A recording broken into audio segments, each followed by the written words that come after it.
provide a warm welcome to Robert and Bill. You can be better than that. That's tepid.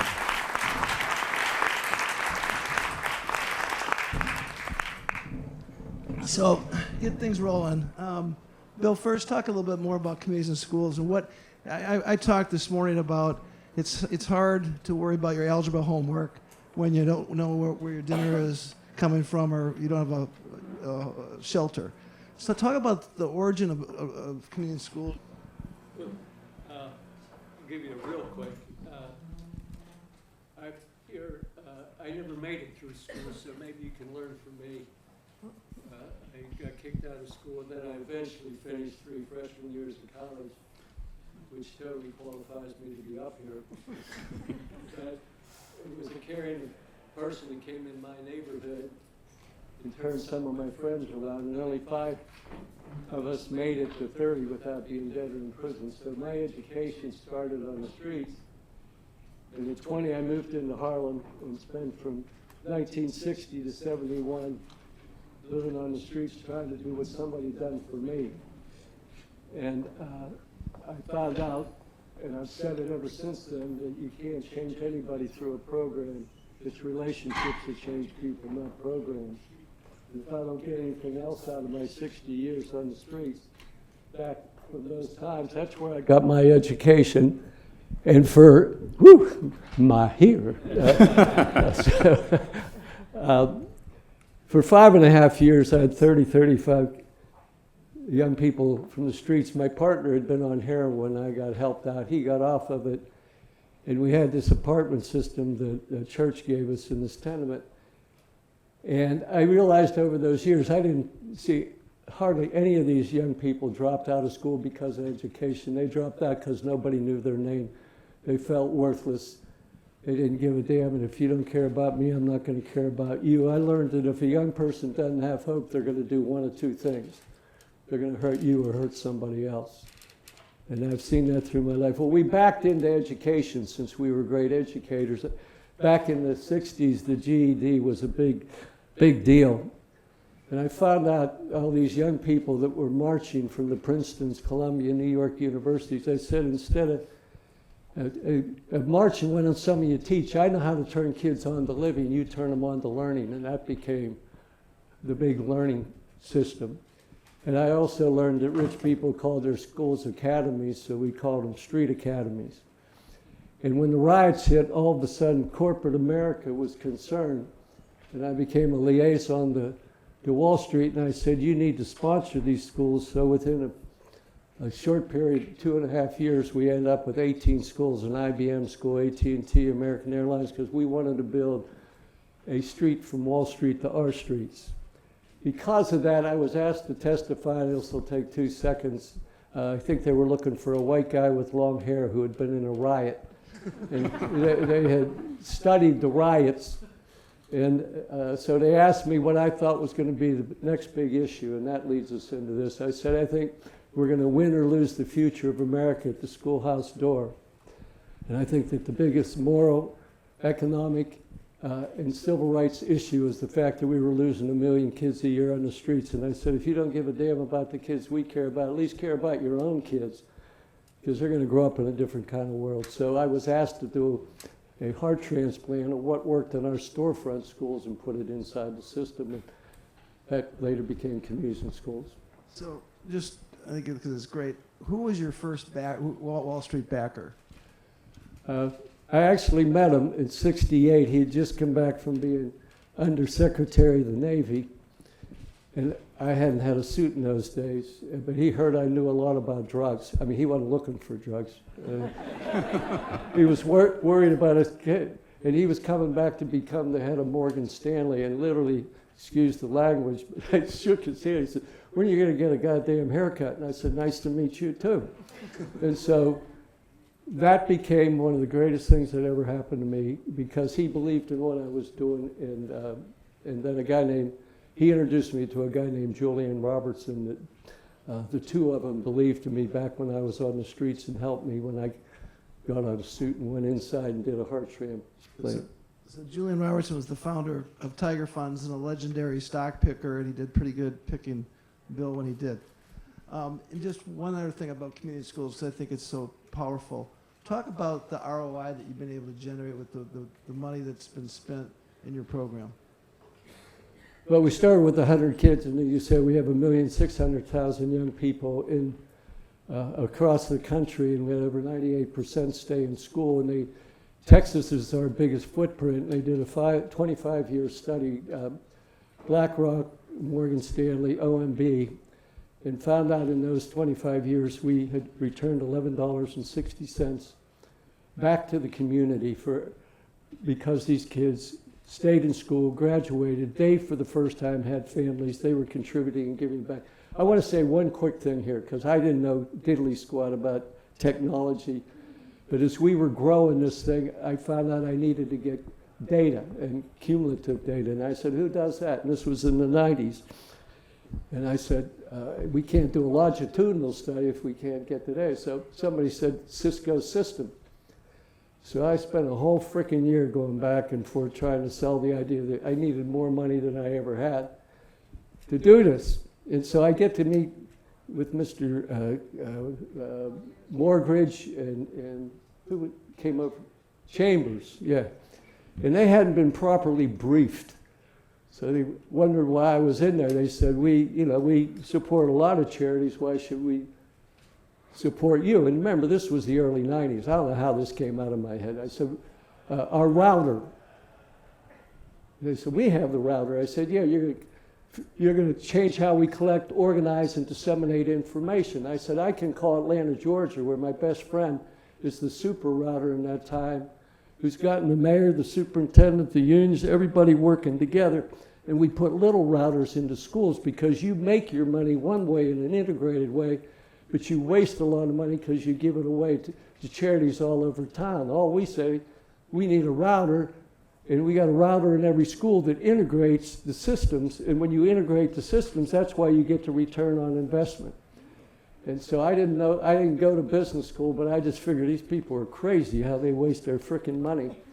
And so we figured out a way to do it there. And so it's a gift to be here today. So, Robert, it's been 10 years since Waiting for Superman came out, and we're still waiting. So what is American Dropout about? Where do we pick up, and what is sort of the thesis of the movie? Yeah, absolutely. So American Dropout stems from partly my personal story and obviously America's story. I'm a PhD, but I'm the son of a dropout, grandson of a dropout, great-grandson of a dropout. I went to a dropout factory. My best friend, Lance, growing up, got murdered after he dropped out. And one of the things that I think Waiting for Superman touched on, which I wasn't involved with, was the dropout crisis. There are 1 million kids dropping out. 50 million people have dropped out over the last several decades. It is an invisible crisis that's going on right now, and there's never been a movie that's been made about it. And so I wanted to tell a very emotional, very gritty story about what's going on, not just in our urban communities, but what's going on in our rural communities, in our suburban communities. And so we've crisscrossed the country the last 2 years, and it has been an emotional roller coaster. We chose 4 kids, and they kind of tell their heartbreaking and tragic stories. The movie, it will rip your heart out. I can say that there are people who have seen the movie who tear up and who cry. But it's not just about sort of showcasing the suffering. It's about showcasing solutions, because we know the first condition of justice is to allow suffering to speak, but the second condition is to offer hope and solutions. And so we have very specific solutions. It's a call to action film. It's an Academy Award type of film. And so we are extremely excited to sort of present this to America later this year, but you'll see the trailer today, and I'm just very excited to get to know each of you and work with you. This will take all of us. It relates to all of us, whether we have kids, don't have kids, we're in business, it doesn't really matter. It affects all of us personally, one way or another. And so I'm just excited to share it with you all, get your feedback in, and work with you. We're very pleased that you did this. How many people saw Just Mercy? Yeah, that's a pretty powerful movie too, but that's going to be exciting. So Jeffrey Canada became the star Waiting for Superman. You found Bill. Is Bill going to be the Jeffrey Canada? Who's in this movie that we It took me a while to convince Bill to be a part of the movie because he really wanted to ensure that the credit wasn't given just to him. I think that speaks to his heroism. I think it speaks to the fact that he is a prophet of love. This movie is about love. I mean, Bill Milliken's in the movie, Arnie Duncan's in the movie, Tim Stryker's in the movie, but the main stars are the kids. There are 4 incredible kids, 2 boys, 2 girls, and they are absolutely phenomenal. And this movie, unlike prior movies, we wanted to give voice to the kids and also voice to teachers. So you will hear teachers and kids talk in a way that you know they talk, but that I don't think America really knows. You won't see that as much in the trailer, but you'll see it in the movie, which we're going to be debuting in March. March 30th through April 1st. So it's going to be exciting.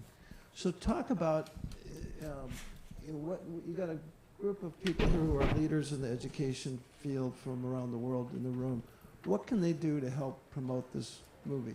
Absolutely. So first, I'd love all of your business cards so that we can personally reach out to all of you, be able to talk to your family, your friends, your colleagues. I think that's the first step. We have a companion book to the film that's coming out that offers really specific solutions designed by a great gentleman named Bob Balfrans from Johns Hopkins, as well as a guy named John Bridgeland, who was President Obama's chief domestic policy advisor. We have specific solutions for schools, for districts, for states, for the country that have been research tested and crowdsourced some of the top experts. So we do have that in the movie, but I think today if we could get just interacting with you and just talk to your family, your friends, and your colleagues. One quick thing, there was so much talk about teachers here.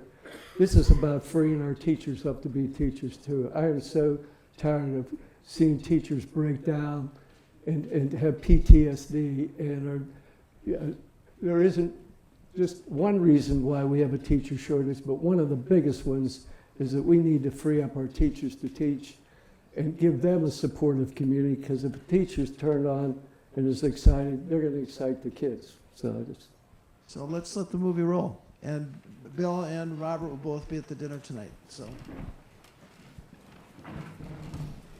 And this is just the trailer, by the way. Yeah. It's not the full movie. He would mostly punch me in the head because you can't really see marks. I was bullied a lot. I got jumped at the age of 8 in front of my own house.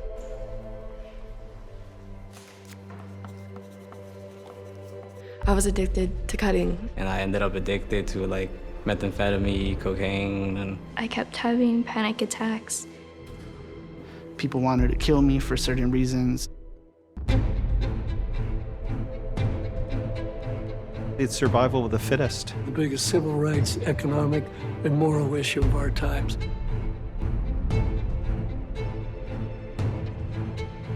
Today, if you drop out of high school, you're basically condemned to poverty and social failure.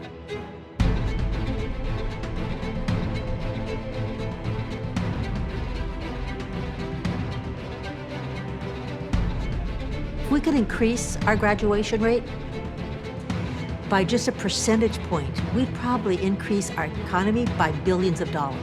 The gravitational pull of the streets was much more compelling than going to school to be scrutinized or ridiculed. I saw teachers being asked to be mother, father, sister, brother, social worker, hall guard, everything but teachers. Educating kids is hard because human beings are amazing and wonderful and kind of scary sometimes.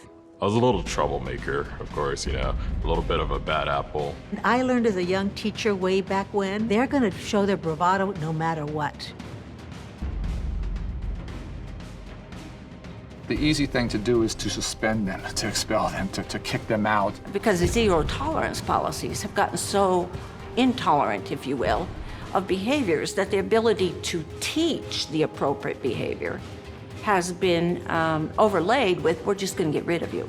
We know that high school dropouts are dramatically overrepresented in the prison population, for example.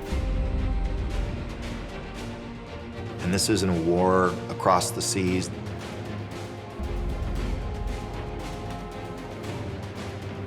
Most of these young people who had dropped out had extraordinary dreams, just like other kids. So we come with our biases, we come with our prejudices. But unfortunately, we still live in two educational nations where graduating from high school, in some cases, can be a 50-50 proposition. You cannot build walls high enough around your house, your neighborhood, to separate the fate of your kid from the fate of the kid down the street, in the next town over. I told myself I wasn't gonna cry.